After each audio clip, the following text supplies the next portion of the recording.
यो हो बहसको साथमा कामना सेवा विकास बैंक, प्रगतिको आधार कामना सेवासँगको कारोबार। Registration open for +2 Science Management Humanities and Law, Lumbini College. गर्वैदेखि बलियो भूगर्भ सिमेन्ट।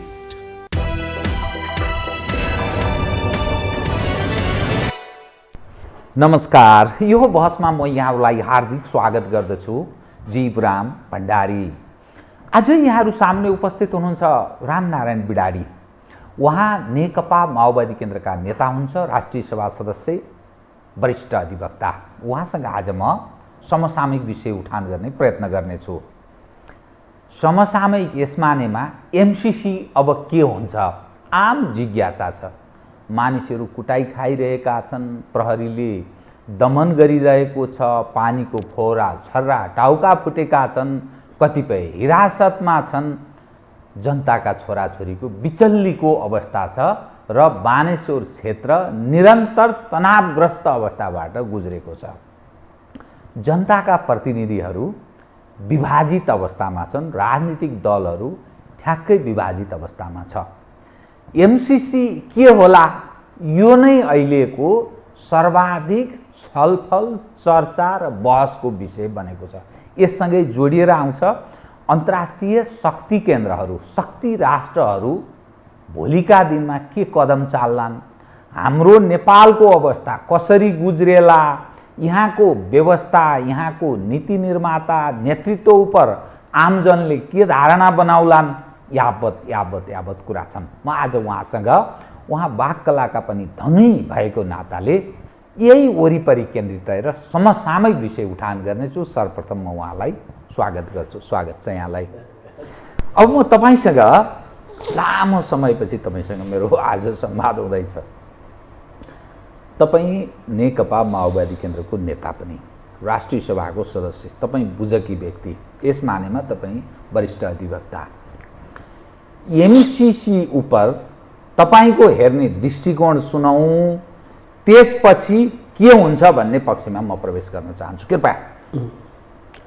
एमसीसी सुरुमा जुन बेला यो चाहिँ नि नेपालले प्रस्ताव गर्यो नि, आफैले गरे हो, त्यसमा त प्रतिस्पर्धा जस्तै थियो। निवेदन हाल्न पर्ने, अनि त्यसमा क्राइटेरिया पुगेका, मापदण्ड पुगेकाहरूले मात्रै छनौट हुने। सायद 100औं देशले हाले, 40-50 देश, 46 देश जतिले यसमा छनौट भए। यसरी नेपाल छनौट भयो। त्यो बेलासम्म यो त्यति अगतिलो थिएन। साँच्चीकै चाहिँ नि विकास निर्माण गर्नको निम्ति अमेरिकाले सहयोग दिएको भन्ने नै थियो। सुरुका सरकारहरूले, करिब यो 70 साल, 69-70 को सरकार, बाबुराम भट्टराईजी हुनुहुन्थ्यो, त्यसताकादेखि नै यो सुरु भएको। त्यस बेला पनि खासै विवाद थिएन। यो विवाद पछि बिस्तारै ट्रम्प आउनुभयो अमेरिकामा। उहाँले आइपिएस लिएर आउनुभयो। आइपिएसको एउटा योजना लिएर आउनुभयो, इन्डो पेसिफिक स्ट्राटेजी।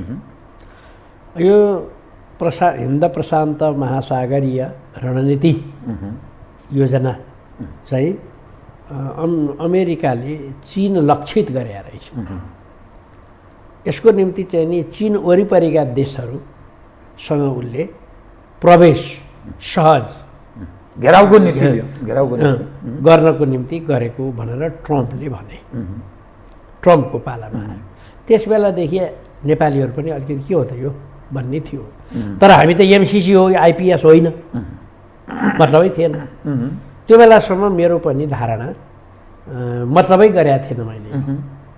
अमेरिकाले हामीलाई धेरै सहयोग दिइराखेको छ, सधैँ धनी राष्ट्र, शक्तिशाली राष्ट्र सहयोग दिइराखेको छ, लिइराखेको छ। युएसएडको नामबाट चलिराखेको थियो होइन, अरू पनि थियो।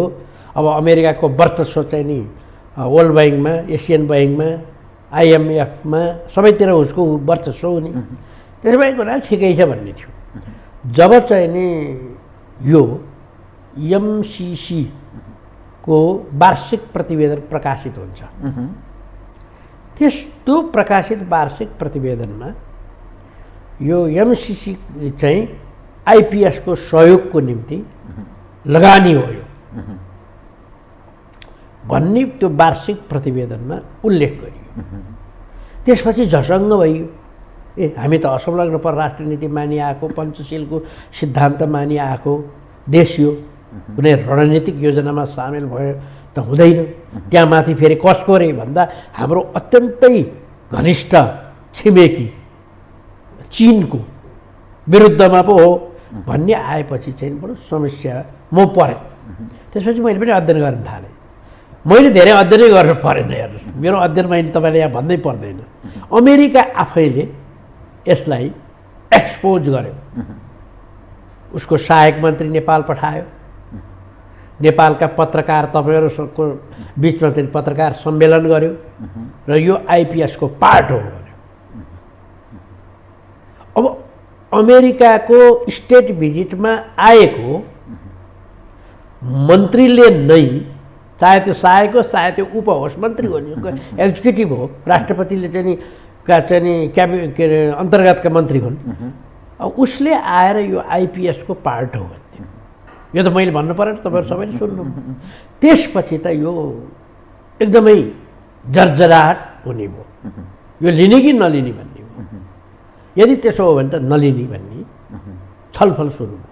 र अहिले हाम्रो पोजिसन के छ त, म समेतको पोजिसन के छ त, नेकपा माओवादी केन्द्र के धारणा, के निष्कर्षमा पुगेको छ सोलो डोलो समग्रमा, त्यो चाहिँ बताइदिनुहोस् त। अब र मेरो व्यक्तिगत धारणासँग माओवादी पार्टीको निर्णय पनि मिल्यो।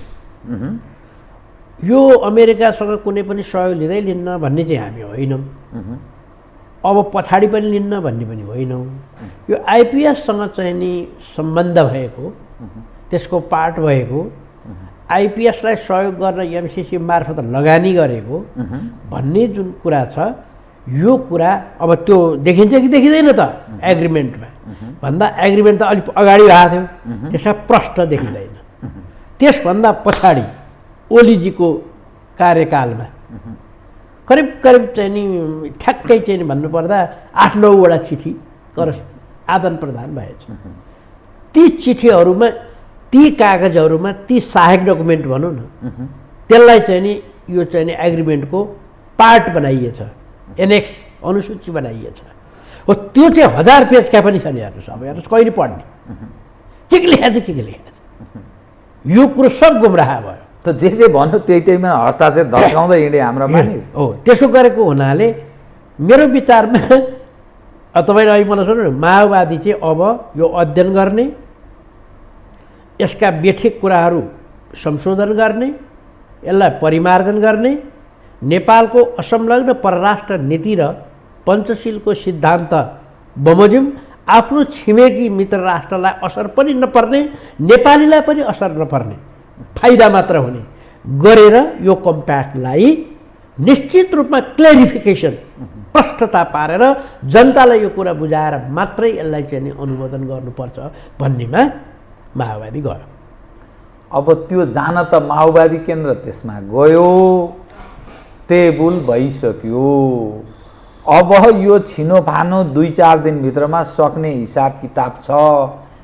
नेकपा एमाले यस सवालमा प्रवेश, यो संसदीय अहिलेको गतिविधिमा सामेल नहुने ऊ बताइरहेको छ।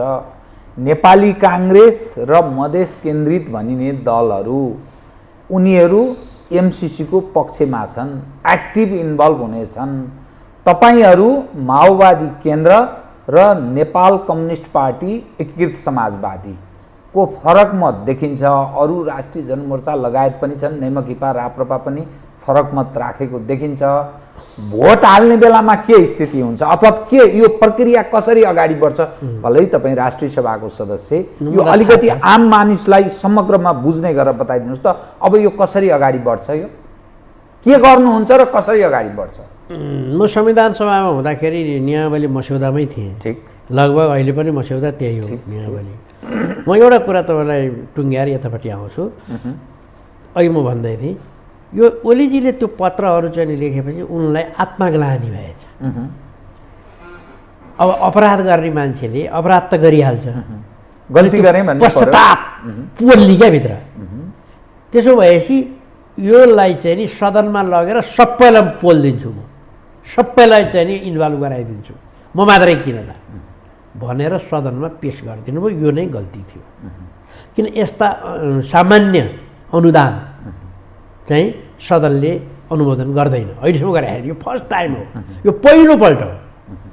पैसा दिएको अनुदान, सहयोग, दान क्या दान दान दिँदा पनि शर्तसहित भने गर्ने गरी यस्तो प्रकारको चाहिँ नि गरा हुनाले ओलीजीले यसलाई सदनमा पेस गरिदिएर सुरुमा ओलीजीले हामीलाई बोलाएर भन्नुभएको थियो कि यो पास गर्न पर्दैन, यो संसदमा पेस गरे हुन्छ भन्नुभएको थियो।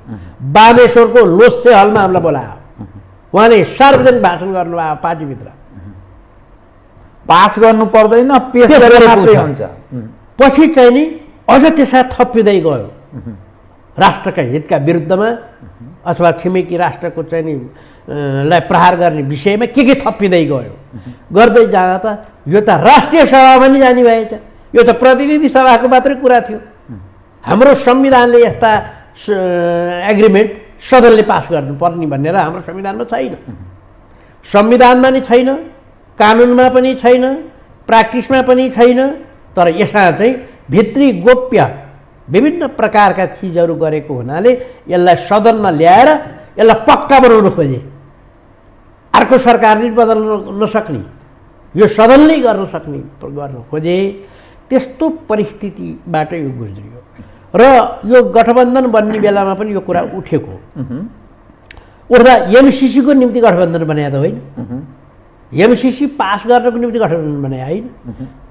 यो त ओलीले गरेको ज्यादती, ओलीजीले गरेको चाहिँ नि राष्ट्रघाती, ओलीजीले गरेको चाहिँ नि प्रतिगामी कदम, संविधान विरुद्धको कदमको विरुद्धमा मात्रै यो गठबन्धन हो। एमसिसी पास गर्नको लागि यो गठबन्धन बनेको होइन, कमिटमेन्ट छैन। त्यसैले एमसिसीको बारे चाहिँ के त भन्दा रेगुलर प्रोसेसमा आयो क्या यो। उसले सदनमा पेस गरिदिइराखेको, टेबल हुन बाँकी भएको, यसमा धेरै लामो नजाउँ किनभने महाराजी यसैको शिकार हुनुभयो, अनेक भयो। अब के अरे चाहिँ अग्नि सापकोटाजीलाई चाहिँ यहाँ सभामुख नबनाउनुको निम्ति ठुलो षड्यन्त्र गर्नुभयो नि ओलीजीहरूले, त्यो पनि यसैका निम्ति थियो, यही एमसिसीका निम्ति। उहाँलाई चाहिँ एमसिसी भयङ्करको प्राणभन्दा प्यारो थियो। त्यसबाट हिजोबाट उहाँले के भनिसक्नुभयो, अब यो ढिलो गरे हुनाले यस्तो दुर्गति भएको हो, यो चाँडै गर्नु पर्थ्यो, बल्ल सरकारको बुद्धि फिरेछ भन्ने अर्थ लाग्ने गरी ओलीजीले हिजो ब्रिफिङ गर्नुभयो। अब तपाईँको कुरामा सुन्नु, अब यो एमसिसी हाम्रो पार्टीले परिमार्जन नगरी पास गर्नु हुँदैन मात्रै होइन, टेबल गर्नुहुन्न भन्ने थियो, छलफलमै लानु हुँदैन भन्ने थियो। पहिला हामी छलफल गरौँ न, दलहरू हाम्रो संसदीय दलहरूको बिचमा सहमति गरौँ न, अनि त्यसलाई परिमार्जन गरौँ न, अनि लैजाउँ न। यसको निम्ति अमेरिका जस्तो मित्र राष्ट्रलाई भनौँ न, हामी जस्तो सानो देश, अविकसित देश, गरिब देशले चाहिँ नि अमेरिकालाई भन्न के गाह्रो भयो र? हामी यहाँ छलफल गर्छौँ, तपाईँको दान हामी लिन्छौँ, तर हामीलाई यहाँ छलफल गर्न दिनुहोस् भने चाहिँ दिइहाल्छ नि भन्ने तरिकाले माओवादी गइराखेकोमा प्रधानमन्त्रीज्यूलाई पनि अब त्यस्तै भयो, प्रेसर पर्यो होला जस्तो ओलीजीलाई परेको थियो पहिला। अब उहाँले चाहिँ यो पेसै गरौँ भन्नुभयो। हिजो माओवादीको विरोध हुँदाहुँदै, असहमति हुँदाहुँदै सरकारले यो प्रधानमन्त्रीज्यूको निर्देशनमा सञ्चार मन्त्रीले यो पेस गर्नुभयो। अब टेबल भयो। अब यसको सभामुखले त्यसमा किन विमति जनाउँछ? सभामुखले गर्न सक्नुहुन्न। कारण के भने सभामुखलाई ल्याउन अगाडि पनि दोष लागेका बेइमानहरूले हुन्। सभामुखको के रोल हुन्छ? सभामुखको स्वविवेकीय केही हुँदैन। यो राष्ट्रिय सहमति भएको छ नि, तपाईँहरू पहिले राष्ट्रिय सहमति गरेर आउनु, त्यसो गर्ने त्यसपछि मात्रै अघि बढ्नु। त्यसको निम्ति सरकारले अनुरोध गर्यो सभामुखलाई र कार्यव्यवस्थामा प्रस्ताव आयो, त सभामुखले रोक्न मिल्दैन। कार्यव्यवस्थामा आयो, कार्यव्यवस्था परामर्श समितिमा आयो। त्यसपछि चाहिँ नि अब यो चाहिँ पेस मात्रै गरिदिने हो उहाँले, होइन? अब उहाँले त के भने विपक्षीको दल गठबन्धनको चाहिँ नि कुरामा आधिकारिक कुरा प्रधानमन्त्रीकै भयो, विपक्षी चुप लाएर बस्यो, बेइमान त यहाँ छ। विपक्षीले यो पेस गर्नु हुँदैन भनेको भए सभामुखको अलिकति कुरा आउँथ्यो। भनेपछि काइटे काम गर्यो नेकपा एमाले, काइटे र बेइमान गर्यो। किन बेइमानी गर्यो भन्दा विपक्षी दलले यो पेश गर्नु हुँदैन भनेर एमाले भनिदिएको भए सभामुखलाई सजिलो हुन्थ्यो। सभामुखलाई के सजिलो भयो भने सरकार पेश गरौँ भन्छ, विपक्षी बोल्दैन, अरू अल्पमतका पार्टीहरू चाहिँ नि नगरौँ भन्छ भनेपछि उहाँले रोक्न सक्ने परिस्थिति भएन। त्यसकारण प्रधानमन्त्री र प्रमुख प्रतिपक्षको मिलीभगत देखिन्छ यो सवाल। मिलीभगत चाहिँ होइन, प्रधानमन्त्रीजीले आफ्नो ड्युटी गर्नुभएको हो, उहाँको आफ्नो कन्सायन्सले काम गर्नुभएको हो, तर बेइमानी चाहिँ एमाले गर्यो। अब सक्यो, अब त्यति भएपछि अब के हुन्छ त भनेर अघि मलाई सोध्नु भएको थियो प्रक्रिया भोटिङ होइन। अब यसको बारेमा लामो प्रोसेस छ। लामो प्रोसेस गर्ने कि नियम निलम्बन गरेर गर्ने काम छ नि हाम्रो बेइमानी काम त्यस्तो काम गर्ने भन्ने विषयमा चाहिँ प्रधानमन्त्रीज्यूले त्यस्तो नियम निलम्बन गरेर कटौती गरेर छिटोभन्दा छिटो गर्नुहुन्छ भन्ने मलाई लाग्दैन। भन्न त उहाँले हिजो अब यो पास हुन्छ भन्नुभयो। छिटो गर्दा कसरी हुन्छ? एकदम नियमसम्मत ढङ्गले गर्दा नियमसम्मत गर्दाखेरि त तपाईँको 3-4 महिना लाग्छ। नियमसम्मत गर्दा 3-4 महिना किन 3-4 महिना लाग्छ भने यो त समितिमा जान नि सक्छ। यत्रो विवादको विषय छ। म आज तपाईँको मिडिया मार्फत चाहिँ नि एउटा एक्सपोज गरिदिउँ कृपया। टेबल गरे न पर्दैन, पेस गरे पुग्छ भन्ने ओलीजी, अनि प्रतिनिधि सभाले मात्रै पास गरे पुग्छ, राष्ट्रिय सभा लानु पर्दैन भन्ने नि ओलीजी, राष्ट्रिय सभा प्रतिनिधि सभा अथवा सङ्घीय संसदले पास गर्नुपर्छ, यो त बलियो बनाउनुपर्छ भन्ने पनि ओलीजी। गर्दै गर्दै गर्दै आउँदाखेरि अहिले चाहिँ नि यहाँ सदनमा आयो नि, अब यो त ठुलो विषय रहेछ त। हाम्रो संविधानले नभने पनि भित्रभित्र ठुलो विषय रहेछ, नेपाललाई असर पर्ने खालकै रहेछ, दूरगामी नै रहेछ, भविष्यमा ठुलै असर पर्ने खालको रहेछ भन्ने कुरो त यो काम गराइबाट देखियो। अब यो सबै काम गराइबाट देखिएको हुनाले यसलाई चाहिँ नि सामान्य बहुमतले पास गर्नुहुन्न, यसलाई 2/3 बहुमत चाहिन्छ। किन? यो त राष्ट्रिय महत्त्वको कुरो रहेछ, यो त गम्भीर विषय रहेछ, नेपालको देशको घर घरले चाहिँ नि कुरा उठाइराखेको विषय रहेछ। यत्र आन्दोलन र जुलुस भएर चाहिँ त्यत्र चाहिँ तपाईँले अघि पृष्ठभूमिमा भन्नुभयो, त्यत्र मान्छे घाइते भएका छन्, बिचरा चाहिँ के अरे क्रान्तिकारी योद्धाहरू, विद्यार्थीहरू, युवाहरू, महिलाहरू, त्यस्तो चाहिँ नि अन्याय भएको छ भने यो गम्भीर विषय रहेछ, नेपाललाई दूरगामी असर पर्ने खालको विषय रहेछ। त्यस कारणले अब यो सामान्य बहुमतले गर्नु हुँदैन। मैले यो चाहिँ मेरो निजी भनाइ हो, यो अब 2/3 बहुमतले पास गर्नुपर्छ, नबल्यो हुन्छ। अब सामान्य बहुमतले पास गर्ने भन्दाखेरि हाम्रो कानुन त कस्तो फितलो छ भने, हुन त अरू देशमा नि यो छ है, अरू देशमा नि छ। 1/4 सदस्य उपस्थित भएपछि कोरम पुग्छ। 275 मा अहिले 71 छन् क्या अरे, 275 को 1/4 भनेको करिब 70-69 को बिच आइपुग्छ अहिले। 70-69 जना मान्छे उपस्थित भए यो कोरम पुग्ने, बैठक बस्ने, अनि त्यो बैठकले को बहुमतले पास गर्यो भने पास हुने। हाम्रो कानुन त्यही छ। बहुमत भनेको 36-35, 35-36 जना यस्तो जालसाजी गरेर पास गर्न पनि मिल्छ। अर्को चाहिँ नि के छ त भन्दा सबै मान्छे आउने, जस्तो माओवादी विरोध गर्नलाई उपस्थित हुनु पर्यो, कांग्रेस पास गर्नलाई उपस्थित हुनु पर्यो, अरू दल कोही विरोध कोही पास गर्नेमा उपस्थित हुनु पर्यो, गर्दा त धेरै सङ्ख्या आउने भयो, 271 हुने भयो। एमाले चाहिँ नि म एमसीसी हामीले सुने होइन, आयो कि आएन थाहा छैन, हामी त महराको राजीनामा वा 14 जनालाई कारवाही भन्ने मात्रै सुने भन्छ। हेर्नुहोस् कसको बेइमान, अग्निको राजीनामा। अब यो त भन्छ, अब ऊ पनि आउने नै भयो, ऊ छेक्न आउनु पर्यो, उसले नारा लाउन आउनु पर्यो, उसको नारा एमसीसीको विरुद्धमा र पक्षमा होइन, उसले देखेकै छैन यो प्रक्रियामा सामेल छैन, मलाई थाहै छैन यो भन्छ, किनभने हामी त सदनै छैन यहाँ भन्छ। त्यस्तो छ। त्यस कारणले सबैजना आउने भए, ती सबैजना आएर सही गरेर भत्ता खाएपछि त उपस्थिति भए नि त तिनीहरू। एउटा बताइदिनुहोस् त, तपाईँ एउटा बुझकी मानिस, गाउँमा त्यो तिग्रामा यसो कागज राखेर ल्यास लेख्ने त्यो एउटा सामान्य लेखनदास हुन्छ नि, जसले काइते भाषा प्रयोग गर्छ भन्छन् होइन, न्यायिक क्षेत्रमा बढी यो प्रयोग हुन्छ।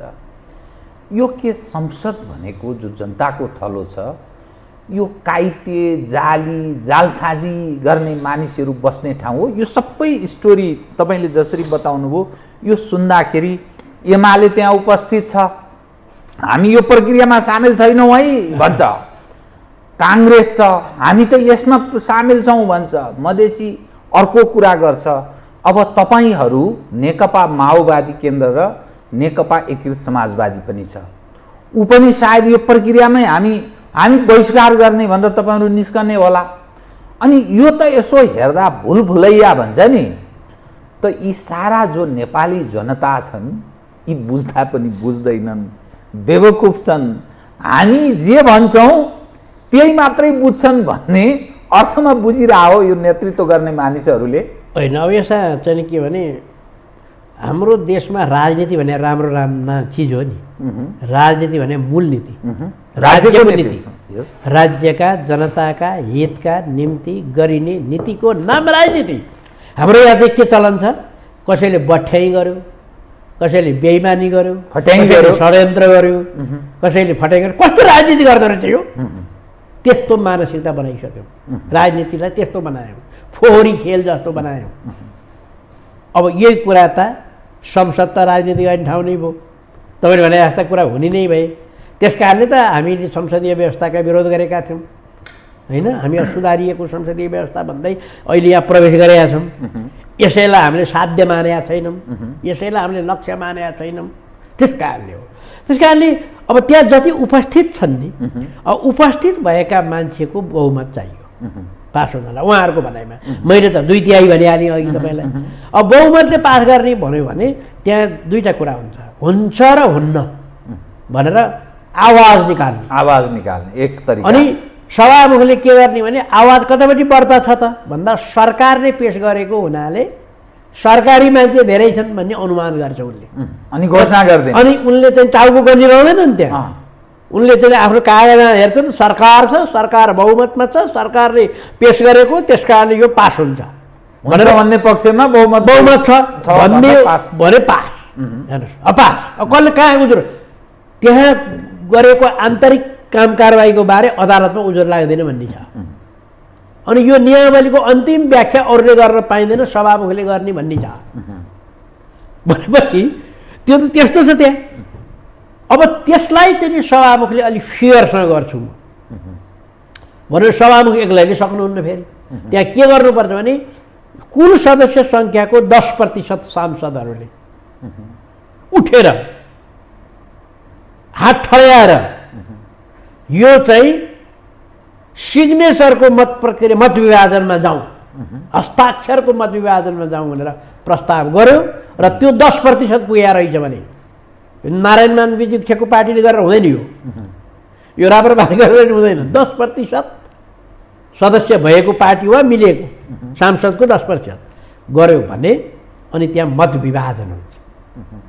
जसरी राष्ट्रपतिको चुनावमा भयो, जसरी प्रधानमन्त्रीको चुनावमा भयो, त भोटिङ हुन्छ, त्यसमा सिग्नेचर हुन्छ। त्यति गर्यो भने त को कता रहेछन् भन्ने क्लियर हुने भयो, एमाले कसरी कुद्दो रहेछ भाग्दो रहेछ भन्ने कुरो नि देखिने भयो, अथवा कतापट्टि भोट हाल्दो रहेछ भन्ने नि देखिने भयो।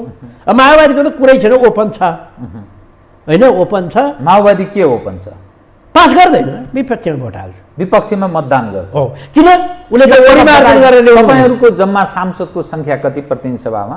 अहिले चाहिँ नि हाम्रो 49-50 को 49-50 को हाराहारीमा त्यति छ। अब यता माधवजीहरूको 23जना 22जना कति छन्, यो मिल्दा पनि पुग्दैन होइन, यो सबै दुईटै मिल्दा पनि सरकारले नै बहुमत सिद्ध गर्छ। अब त्यहाँ माथि प्रधानमन्त्रीले त्यसमाथि चाहिँ नि के छ भने उतापट्टि चाहिँ नि मधेसवादी दलहरू जो हुनुहुन्छ उहाँहरूको आपसमा विवाद छ। बाबुरामजी एक थौ भन्नुहुन्छ, उपेन्द्रजी अर्को भन्नुहुन्छ, त्यहाँ बोल्नुहुन्न, यस्तो छ परिस्थिति। त्यसैको हुनाले यो पास गरे भने पनि अब त्यसकारणले यो राष्ट्रिय हितको निम्ति गर्नुपर्ने राष्ट्रिय मुद्दा हो, यो देश विभाजन हुने कुरा छ, अशान्ति हुने कुरा छ। हो, अहिले हामीले भनेको छौँ गठबन्धनमा यसले असर पार्दैन, गठबन्धन यही रहन्छ। अब पास फेल त किनभने संसदमा आएको कुनै विषय हामी विपरीत ध्रुवका पार्टी पनि त आउने, कम्युनिस्ट र काङ्ग्रेस सिद्धान्त मिल्ने पार्टी त होइन। त त्यसको बिचको गठबन्धनलाई चाहिँ नि सबै कुरामा सबै प्रस्तावमा एउटै हुनुपर्छ भन्ने त छैन। अनि यो फेरि यो सरकारलाई त औताली परे हो यो एमसिसी। पहिलेको सरकारले चाहिँ टेबल गरिराखे, के अरे दर्ता गरिराखे, यसले आफूले चाहिँ ल्याउनु पर्ने बाध्यता हो। त्यसो भएको हुनाले अब चाहिँ नि के हुन्छ त भन्दाखेरि यदि चाहिँ नि त्यहाँ त्यसरी पास भयो, सबैजना मिलेर पास भयो भने अब हामीले केही गर्न सक्दैनौँ। जस्तो म यसरी अर्थात् नेकपा माओवादी केन्द्रले त्यसका बावजुद पनि सरकार छोड्दैन। यस्तो छ, अहिलेसम्म त्यसको ठ्याक्कै निर्णय चाहिँ गरिसकेका छैन। तर गठबन्धनलाई कायमै राख्छ, अहिलेको सरकारलाई कायमै राख्छ। अब आफू बस्छ कि बस्दैन त भन्ने कुरामा चाहिँ छलफल गर्दैछन्, अझ टुङ्ग्याउलान्। तर मेरो विचारमा यो चाहिँ नि एमसिसी एउटा सबैको लागि पक्ष विपक्षमा उभिरहने विषय बन्यो। अब म तपाईँलाई भन्छु, यही कुरा तपाईँ एकचोटि महाकाली सन्धिमा गएर हेर्नु भने ठ्याक्कै हुन्छ। महाकाली सन्धिमा नि यस्तै रातको 12 बजे गरेका थिए पास, यस्तै लाठी चार्ज भएको थियो, यत्रै जुलुस भएको थियो, गरी छाडे नि। अनि के बढ्ता फाइदा हुन्छ यसलाई भनेको थियो नि ओलीजीले। ओली हो नि यसको नाइके। अनि भनेको थियो, अहिले त के भयो देखियो। अब हुँदा मैले तपाईँ मार्फत के भन्न मन लागिराखेको छ भने कृपया बताउनु। त्यो अस्ति एउटा धामी भन्ने युवा बेपत्ता हुनु पनि महाकालीमा, जयसिंह धामी, त्यो ओलीजीले बेपत्ता पारे। अथवा यसो भन्दा तपाईँले यसो भन्दाखेरि ओलीजीले कसरी बेपत्ता पारे? तपाईँ यसो भन्दा तपाईँले चाहिँ ओलीका लठयतहरू चाहिँ फेरि बरुक्क उफ्रिन पनि सक्छन्। म जस्टिफाई गरिदिन्छु, म पुष्टि गरिदिन्छु। हाम्रो सुगौली सन्धि थियो। सुगौली सन्धिले के भनेको थियो भने महाकाली नदी पारी भारत हो या ब्रिटिस हो, अङ्ग्रेज हो। महाकाली पारी भनेपछि महाकाली नदी हाम्रो थियो। केले? सुगौली सन्धिले। अब महाकाली नदीको मुहान पनि यिनीहरूले त्यही बेला गायब पारे। कुन मुहान भन्ने कुरा किटान गरेनन् महाकाली सन्धिमा। यो कुरा अहिले झलनाथजीहरू सबै भन्दै हुनुहुन्छ त त्यही बेला भनेको थियौँ हामीले भनेर। अब दोस्रो के गरे भने अहिले त्यो बेलाको युवालाई ओलीजीले नारा लाउन लाए। के भनेर नारा लायो भने महाकाली नदी साझा हो, पानी आधा आधा हो। बिचरा हाम्रा नेपालका युवाले ओलीको बहकाउमा लागेर त्यस्तो नारा लाए। गदगद भयो भारत, किनभने महाकाली त नेपालको थियो सुगौली सन्धिले, महाकाली पारी मात्रै भारत थियो। अब अहिले पुल हाल्न गयो, खम्बा गाड्नु पऱ्यो नि, पारिपट्टि पनि गाड्नु पऱ्यो, वारिपट्टि पनि गाड्नु पऱ्यो। पारिपट्टि किनारमा खम्बा गाड्न गएपछि के भन्छ त भारतले भने महाकाली सन्धिको आधा भाग त हाम्रै हो, के महाकाली नदी त आधा भाग हाम्रै हो नि, हाम्रो भागमा खम्बा गाड्न पाउँदैनौँ, पिल्लर गाड्न पाउँदैनौँ, त्यसकारण झलुङ्गे पुल हाल्न पाउँदैनौँ, पुल बनाउन पाउँदैन, हाम्रो सहमति चाहिन्छ भन्छ, ऊ सहमति दिँदैन। अनि तुन लाएर ल्यायो, खुस्राइदिन्छ, ऊ बेपत्ता भयो। ओलीजीको कारणबाट दर्जनौँ मान्छे बेपत्ता भएको छन्। यो त धामीजी त अस्ति विवादमा परेर पो सबैले थाहा पाएको त, त्यहाँ पुल बनाउनु दिँदैन भारतले, उसको टेरिटोरी हो। त्यसकारण यो पानी आधा आधा हो भनेर नेपालका सारा जमिन सुक्खा छ त्यो क्षेत्रमा, तर भारतले पानी आधा हो मेरो भनेर गएर गोरु लिएर जान्छ। त यस्तो प्रकारको सन्धि जसरी त्यो बेला हो, अहिले पनि यो सन्धिले यस्तै दुःख त भोलि पाउला। अब हाम्रो छिमेकी राष्ट्रले हामीलाई हेर्ने नजर परिवर्तन गर्ला। यत्रो विवाद भएपछि अमेरिकाले पनि यिनीहरू त मौका पऱ्यो भने यसो गर्दो रहेछ भन्ने पर्ला। यस्तो नचाहिने काम चाहिँ गरे। त्यस कारणले यसलाई सिम्पल बनाए हुन्थ्यो नि, अमेरिकाले अनुदान दिने, हामी दान लिने, हाम्रो क्षेत्रमा हामी काम गर्ने, यसको सम्पूर्ण जिम्मेवारी चाहिँ नि नेपालको हुने भनेर गर्न किन सकिएन? यत्र त्रिभुवन राजपथ बन्यो अनुदानबाट, त्यत्रो पृथ्वी राजमार्ग बन्यो अनुदानबाट, पूर्व पश्चिम राजमार्ग बन्यो अनुदानबाट। कहीँ सम्झौता भएन त, संसदले पारित गरेन त कहीँ।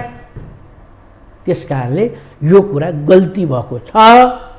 यो पछिसम्म भावी पुस्ताले शुद्ध यिनीहरूलाई तर्पण दिँदा पनि धिक्कार छ भनेर ओलीजीलाई धिक्कार्दै तर्पण दिन्छन्। अब म तपाईँसँग नि दीर्घकालीन असर प्रभाव गर्ने हो यो सम्झौता, यो राष्ट्रिय महत्त्वको पनि हो, यसले छिमेकी देश पनि भड्किन्छ, आन्तरिक अवस्था यो आइपिएसको एउटा अङ्गको रूपमा गएको हुनाले हामी रणनीतिक हिसाबले यसमा प्रवेश गर्छौँ। यो खतरनाक छ, असंलग्न सिद्धान्तको प्रतिकूल पनि छ भन्ने तपाईँ जस्तो बुझकी मानिसलाई लागिसकेपछि त्यस्तो सरकार जो भोलिका दिनमा त्यो इतिहासमा त कालो अक्षरले लेखिदिन्छ।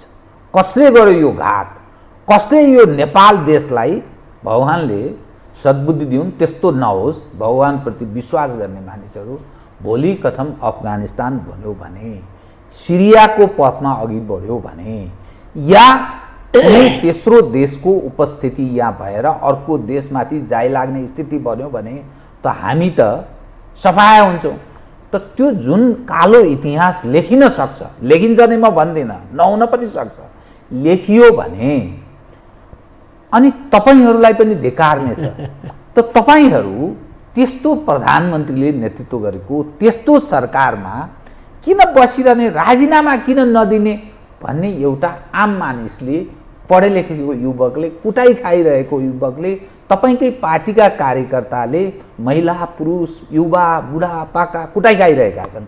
तिनले प्रश्न गरे भने के भन्नुहुन्छ ल बताउनुहोस् त। भोलि त जनतामा जानुपर्छ, बताउनुहोस्। ठिक छ, योभन्दा ठुलो खतरनाक आजैबाट गणतन्त्र गुम्ने,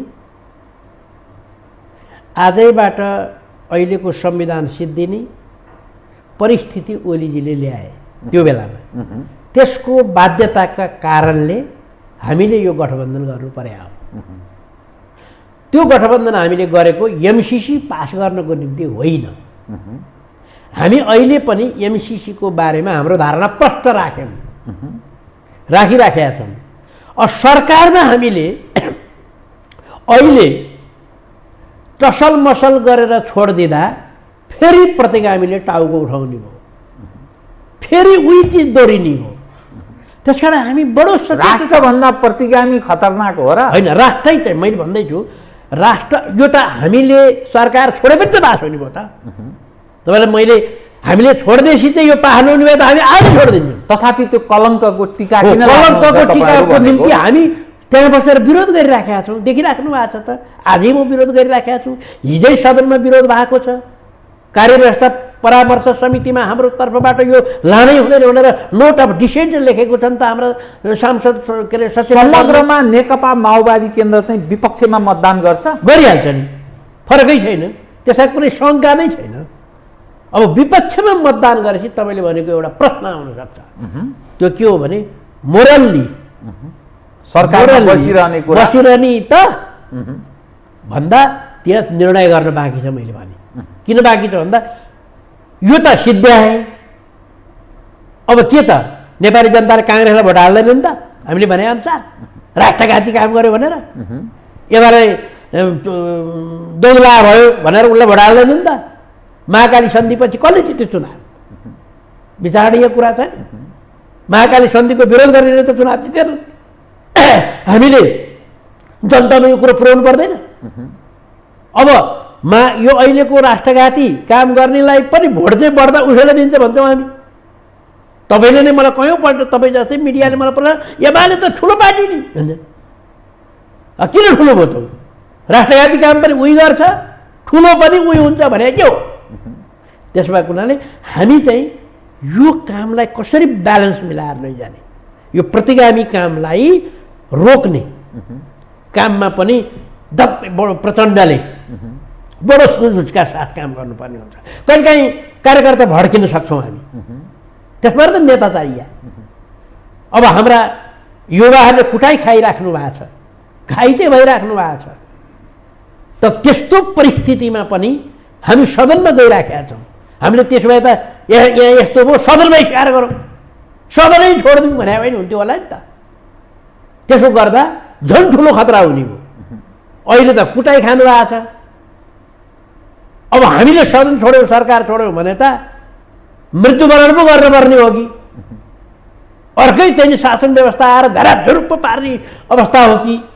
त्यस कारणले हामीले त्यतापट्टि पनि सचेत हुनुपर्ने छ। त्यस कारणले प्रचण्डलाई यो बडो क्रिटिकल परिस्थिति छ अहिले। योलाई ब्यालेन्स गरेर लैजाने, प्रतिगामीले उठ्न पनि नदिने, राष्ट्रघात हुन पनि नदिने, हुन लागिहाल्यो भने त्यसको प्रतिवाद गरिराख्ने, बाचुन्जेल प्रतिवाद गर्ने नीति नै अहिलेको हाम्रो पार्टी नीति हो। सरकार चाहिँ नछोड्ने भनेपछि के मानिसले अर्थ लाउने भयो भने सत्ता चाहिँ नेकपा माओवादी केन्द्रको प्राथमिकता रहेछ भन्ने अर्थ लाग्छ। म एउटै कुरा भन्छु, सरकार नछोड्ने पनि भने होइन, निर्णय गर्न बाँकी छ, छोड्न पनि सकिन्छ। परिस्थिति मिलेन भने त छोडिन्छ। तर छोड्दा र रहँदा के फरक छ? देउबाजीलाई नै के अरे चाहिँ नि हामीले प्रधानमन्त्री बनाए समर्थनै गरिराख्ने, हामी सरकार छोड्ने, मन्त्री छोड्ने, मन्त्रीमा नबस्ने, तर प्रतिगामी आउन नदिने, यो चाहिँ नि संविधान डिरेल गर्न खोज्ने, प्रतिनिधि सभा विघटन गर्ने, संवैधानिक अङ्ग प्यारालाइसिस पार्ने प्रकारको। अब प्रदेश भनेको त केन्द्रको सङ्घको माता हो भनेर राष्ट्रिय सभामा बोल्ने, त्यस्तो बोल्न पाइन्छ? त्यही हो त अहिलेको हाम्रो व्यवस्था। यस्तो भएको कारणले गर्दा चाहिँ त्यो छेकथुन गर्नुपर्ने भयो।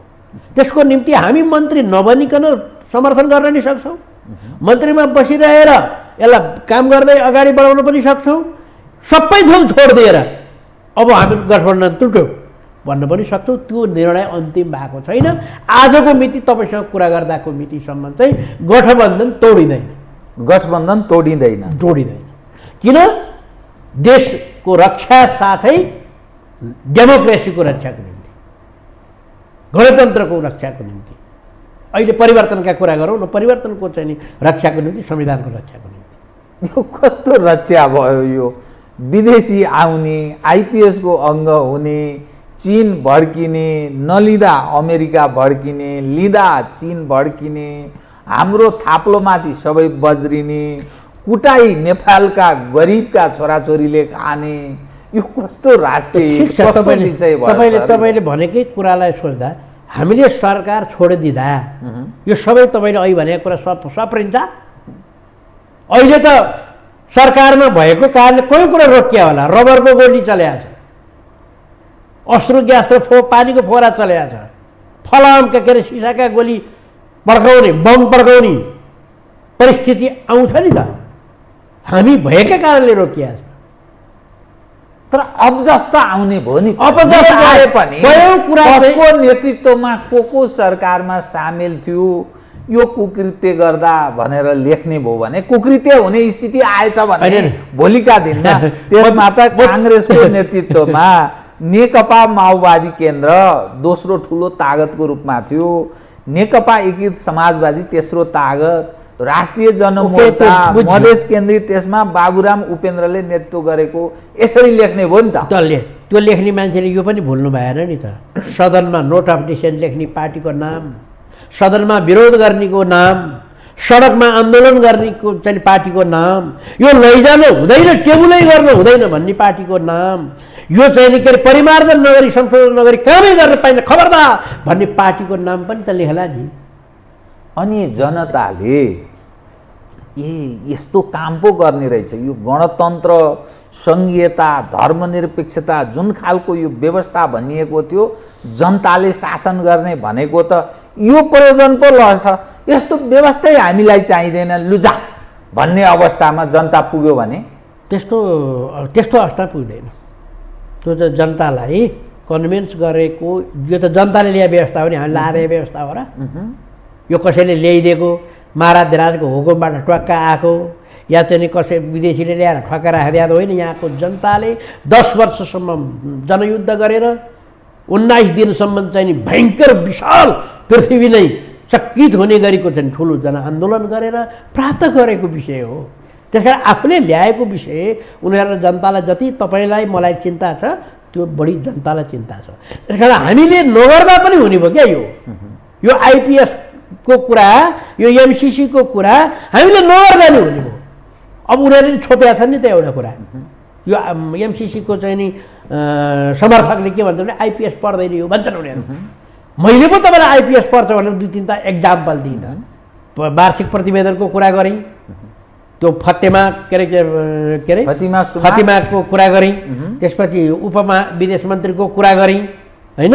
अनि अस्ति चाहिँ नि यो पास गर्छौ कि गर्दैनौ भने तिमीहरूसँग रिलेसन हाम्रो फरक पर्छ, हेर्ने दृष्टिकोण फरक पर्छ, तिमीहरू चाइनाको चाहिँ नि दबावको कारणले यो काम नगरे भन्ने कुरा हामी बुझ्छौँ भनेर अमेरिकनले भनेको कुरा हामीले सुन्यौँ। त्यस्तै चाइनिजले चाहिँ नि नेपालको सार्वभौम नेपालीलाई दबाब दिएर चाहिँ नि काम गराउनु कुरा चाहिँ हाम्रो सही हुँदैन भन्ने कुरा चाइनाले भनेको कुरा सुन्यौँ। यी सबै कुरा सुनिरहेका छौँ त। त्यस कारणले यो गलत हो। उनीहरूले त के भनिरहेका छन् एमसिसीको पक्षधारले, यो विकास निर्माणको काम उही महाकाली सन्धिमा हाराभारा हुन्छ। महाकाली सन्धिबाट 10 वर्षभित्रमा त नेपाल यति धनी हुन्छ, यति कि बिजुली बेचेर यति धनी हुन्छ कि भनेको थियो त।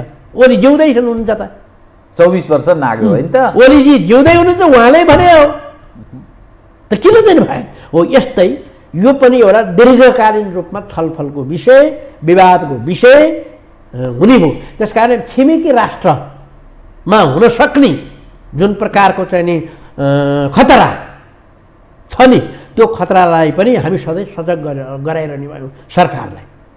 खबरदार फेरि आयो एमसिसी यहाँ हो भन्ने भोलि काम हुँदा नि भनिरहने भयो नि, त्यो अधिकार नेपाल कम्युनिस्ट पार्टी माओवादी केन्द्रलाई हुने हो। अब म एउटा विषय चाहिँ बताइदिनुहोस् त, अलिकति परराष्ट्र मामिलासँग सम्बन्धित विषय। अमेरिकाले अनुदान दिने भन्यो होइन, नेपाल सरकारको तर्फबाट निवेदन हालियो, सारा क्राइटेरिया पुरा गरेपछि उसले ओके भनेको विषय एउटा पार्ट रह्यो। दोस्रो, जुन अहिले शक्ति राष्ट्रहरू आम्ने सामनेको अवस्थामा छन् नि, चीन र अमेरिका जुन प्रतिस्पर्धा गरिरहेको छ विश्वमा सबभन्दा शक्ति कसको आर्जन, को शक्तिशाली छ भन्ने, त्यस अन्तर्गत जस्तो नेपालमा बिआरआईका एउटा हस्ताक्षर भएको छ, बेल्ट रोड इनिसिएटिभ, अनि सी नेपाल आउँदाखेरि कतिपय उनले कमिटमेन्ट गरेका छन्, म यति अर्ब खर्ब दिन्छु भनेर, त्यो एउटा पार्ट छ। दोस्रो, अमेरिका निरन्तर नेपाललाई सहयोग गरिरहेको देश छ। अब यो ठाउँमा हामी पुग्यौँ, एमसिसी ग्रहण गर्दा चीनले हामीलाई दिइआएको सहयोग उप भोलिका दिनमा पुनर्विचार गर्न सक्ने अथवा अलि निगरानी गरेर हेर्ने र कुनै दायाँ बायाँ गर्यो भने ऊ जम्प गर्न सक्छ कि झम्टिन सक्छ कि भन्ने एउटा त्रास। पश्चिमा देश जो निरन्तर सहयोगी छ, शक्ति राष्ट्र हो, यदि एमसिसी नलिँदा फेरि ऊ भड्केर अर्को कदम चालिदिने हो कि विद्यार्थीहरू त्यत्रा छन्, 5 लाखभन्दा बढी नेपाली अमेरिका कामदार छन्, श्रम गर्ने श्रमिक देशहरू छन्, वर्ल्ड ब्याङ्कदेखि लिएर एडिबीदेखि लिएर आइएमएफदेखि लिएर उनीहरूका जो हामी ऋण लिन्छौँ ती माथि प्रतिकूल स्थिति पर्न सक्ने यी यावत मानिस कुरा गर्दछन्। त जे गरे पनि यसको अर्थ हाम्रो नेतृत्व अयोग्य छ र यो सिस्टमले थेग्न सकेन है भन्ने अर्थ लाग्ने भएन भने देशभित्र बाह्य तागत यसरी खेल्ने, हामी मुखदर्शक हुने यो काम गरेको छ कुनै सिस्टमले। यसरी बुझ्नु पर्यो। तपाईँले पनि एउटा ध्यान आकर्षण गर्न सक्नुहुन्छ नै, किनभने यसलाई हेर्ने तरिका चाहिँ के हो भने हामीले बिआइआरलाई पनि त समर्थन गरेका छौँ नि, हामीले त्यसलाई रिजेक्ट गरेका छैन, सही नै गरेका छौँ। अब चाइनासँगको हाम्रो रिलेसन अझ बढी मजबुत हुन्छ। कारण किनभने अब यहाँ नेपालमा अनुदान दिनेको प्रतिस्पर्धा हुनसक्छ, नदिने होइन कि दिनेको प्रतिस्पर्धा। अमेरिकाले 50 अर्ब मैले खर्ब किन नदिनु भन्न सक्छ। त्यसको निम्ति यहाँको सरकारको कूटनैतिक क्षमता असाध्य चाहिँ नि संयमित हुनु पर्यो। त्यो दक्षता, त्यो क्षमता, त्यो सिप मिलाएर लैजान सक्नुपर्ने भयो। त्यस कारणले चाहिँ नि चाइना भने त हाम्रो छिमेकी हो, मित्र राष्ट्र मात्रै होइन। छिमेकी चाइनाले नेपाल अस्थिर भयो भने त्यसको असर चाइनालाई पनि पर्छ। त्यसो भएको हुनाले चाइनाले नेपाललाई सुदृढ बनाउन, सक्षम बनाउन, प्रभावकारी बनाउन, शान्ति कायम गराउन उसले भूमिका खेल्छ नै आफ्नो ठाउँबाट। तर हामी के चलाख हुनु पर्यो त भन्दा विदेशी तेस्रो मुलुकका राष्ट्र र छिमेकी राष्ट्रलाई तालमेलमा राख्न सक्ने क्षमता हाम्रो हुनु पर्यो। त्यसको निम्ति सम्पूर्ण राजनीतिक दलको एउटै नीति हुनु पर्थ्यो। कहाँबाट एउटै नीति? यत्रो विभाजित चाहिँ हुनु खतरनाक अवस्थामा प्रवेश गर्दा त्यही कारणले अहिले हाम्रो पार्टीको नेतृत्वले यही भूमिका खेल्नको निम्ति कोसिस गरिरहेछ। यही कोसिसको निम्ति अभिशाप चाहिँ फेरि हेर दोहोऱ्याएर जतिपल्ट नि आउँछ, अभिशाप चाहिँ एमाले भन्ने पार्टी ठुलो नभएको भए यो अभिशाप के पनि हुँदैन थियो। समस्या भनेकै एमाले पार्टी ठुलो हो। एमाले पार्टी ठुलो हुनु नै नेपालको निम्ति अभिशाप हो। नेकपा खतम भयो त्यसैको कारणले, यो व्यवस्था धर्मरायो त्यसैको कारणले, सरकार बन्यो ढल्यो त्यसैको कारणले, अब चाहिँ नि के अरे बहुमत के अरे प्रमुख प्रतिपक्षी बन्यो र संसद अवरुद्ध भयो, वर्ष दिन भइसक्यो, ड्यामडुम संसद चल्न दिँदैन, कुनै काम त्यहाँ हुँदैन, कुनै ऐन पास हुँदैन, कुनै यस्ता चिजमा छलफल गर्न पाइँदैन। यही कुरामा मजासँग छलफल गर्न पाइन्थ्यो नि। एमसीसीको खिलाफमा झ्याप्पै ओलीले निर्णय गरिदिए भने त जे गरे पनि त्यो ठुलो पार्टी भएको कारणले धोपा हो। त्यो गरिदिएनन् भने भन्ने प्रश्न तपाईँले मलाई गर्नु आएछ नि, म अलमा लिन्थेँ होला होइन। गरिदिएनन् भने ए ठुलो पार्टी भएर एउटा काम चाहिँ गर्नलाई सहयोग पुगिने भएछ कि त नेपालीलाई भन्नुहुन्थ्यो। गरिदिए भने त त्यो ठुलो पार्टी हुनु नै अब नेपाली जनताले बुझ्नु पर्यो। त्यो पार्टी कहिले पनि ठुलो बनाउनु हुँदैछ। ठुलो बनाए सरकार बन्छ, यस्तो अस्थिर बनाइदिन्छ, कदम पारिदिन्छ, सरकार ढल्छ, चलाउन सक्दैन, पार्टी फुट्छ, कम्युनिस्ट टुक्रिन्छ, छेदविच्छेद हुन्छ, त्यसलाई सरकार बनाउनु नहुने रहेछ, सरकार चलाउनु सक्दो रहेछ। अलिकति सानो बनाइदिए प्रतिपक्षी बन्दो रहेछ। प्रतिपक्षी बन्दाखेरि के हुने रहेछ त भन्दाखेरि लाठो लिएर सदनमा जाँदो रहेछ, सदन चल्न दिँदो रहेछ, कानुन बनाउन दिँदो रहेछ, बजेट पास गर्न दिँदो रहेछ, एमसीसीको बारे छलफल गर्न दिँदो रहेछ, कुनै काम गर्न दिँदो रहेछ। यो पार्टीलाई नेपालमा राख्नु हुने पार्टी रहेछ त यो एमाले। यस्तो भन्ने मान्छे प्रशस्तै छन्। रामनारायण बडारी अलिक खुलेर भन्छ, त्यति हो फरक। देउबाजी र ओलीजी मिलेर तपाईँहरूलाई छेउ लाउने सम्भावना कतिको छ नि? अहिले मलाई पत्यार लाग्दैन। अहिले चाहिँ आज तपाईँसँग यहाँ गरुन्जेल देउबाजीको चाहिँ के छ भने हाम्रो सिद्धान्त मिल्दैन, राजनैतिक सिद्धान्त मिल्दैन, खानेकुरामा मिल्छ, खानेकुरा पनि भएन, यो बचाउने कुरामा। अब त्यस्तो त हाम्रो गिरिजा मलाई मन नपर्ने थियो पहिला, त उहाँसँगै मिलेर चाहिँ नि यो गणतन्त्र आयो त होइन। त्यस कारणले सिद्धान्त फरक भए पनि ओलीजी र देउबाजीमा फरक छ। देउबाजी डेमोक्रेट्स हुनुहुन्छ हामीलाई, ओलीजी एरिस्टोक्रेट्स हुनुहुन्छ। उहाँ निरङ्कुशवादी चरित्रको, उहाँ लोकतन्त्रवादी चरित्रको। अब भन्नु होला राजालाई त उहिले त देउबाले नै बुझाएको हेर्न गरे भन्छन् नि, ओली कम हुनुहुन्न।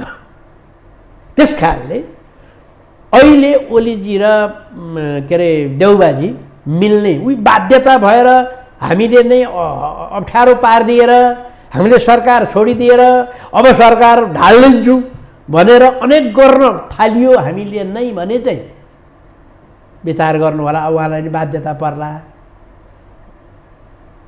कुन्नी के मामा भन्दा नुनु मामा भन्दा होइन, छुच्चो मामा नै काम लाग्छ भन्ने अर्थमा लाग्न सक्छ। त्यो सधैँ म ग्यारेन्टी दिन सक्दिनँ।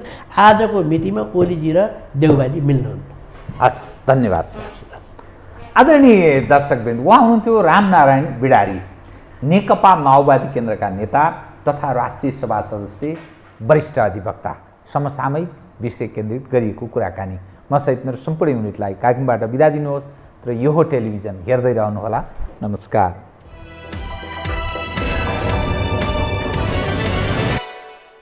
यो हो बहसको साथमा कामना सेवा विकास बैंक, प्रगतिको आधार कामना सेवासँगको कारोबार। Registration open for +2 Science Management Humanities and Law, Lumbini College.